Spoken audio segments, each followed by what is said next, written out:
এই রমজানে একটি নামাজের কথা বলবো, শত কষ্ট হলেও এই নামাজটা আপনি ছাড়বেন না, একবার হলেও এই নামাজটা আপনি পড়বেন। নবীজি এই নামাজের এত গুরুত্ব দিতেন, নবীজি বলেছেন জীবনে একবার হলেও তুমি এই নামাজটা পড়বে। এই হাদিসটি ইবনে মাজাহ শরীফের, তিরমিজি শরীফের এবং আবু দাউদ শরীফের 1297 নম্বর হাদিসের মধ্যে এই হাদিসটা বর্ণনা হয়েছে এই নামাজের কথা।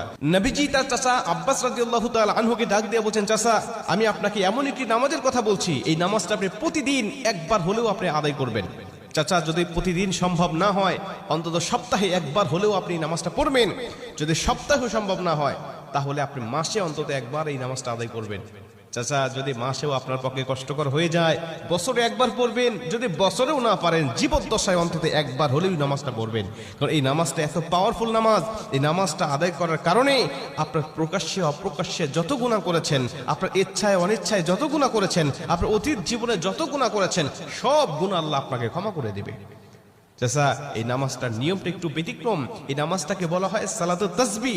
এই নামাজের মধ্যে অতিরিক্ত কিছু তাসবিহ পাঠ করতে হয়। সুবহানাল্লাহ, আলহামদুলিল্লাহ, লা ইলাহা ইল্লাল্লাহ, আল্লাহু আকবার।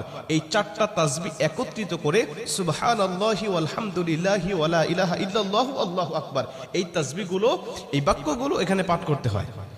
4 রাকাত বিশিষ্ট এই নামাজ সালাতুত তাসবিহ 4 রাকাত পড়তে হয় এক নিয়তে। 4 রাকাত নামাজে প্রতি রাকাতে 75 বার করে করে মোট 300 বার এই তাসবিহটা পাঠ করতে হয়। সুবহানাল্লাহি ওয়াল হামদুলিল্লাহি ওয়া লা ইলাহা ইল্লাল্লাহু আল্লাহু আকবার, এই তাসবিহটা, এই দোয়াটা 75 বার করে করে প্রতি 4 রাকাতে মোট 300 বার করে আপনি পাঠ করবেন। কি নিয়মে পাঠ করবেন আমি আপনাকে নিয়মটা শেখাচ্ছি। আবু দাউদ শরীফের 1297 নম্বর হাদিসের মধ্যে যে নিয়মটা এসেছে, আমি এই নিয়মটা আপনাকে শেখাচ্ছি।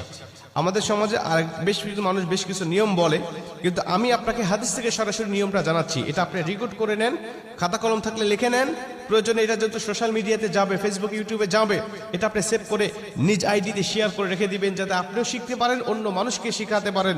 আপনার শেখানোর কারণে কেউ যদি নামাজটা আদায় করতে পারে, ও যে সওয়াবটা অর্জন করবে, সওয়াবের একটা অংশ আল্লাহ আপনার আমলনামায়ও দান করবে। এজন্য এগুলো মানুষের কাছে ছড়িয়ে দিবেন যত সম্ভব হয়। আপনি প্রথমে যখন নামাজটা শুরু করবেন, নিয়ত করবেন নফল নামাজের নিয়ত করে অন্যান্য নামাজে যেভাবে সানা পাঠ করি আপনি সেভাবে সানা পড়বেন।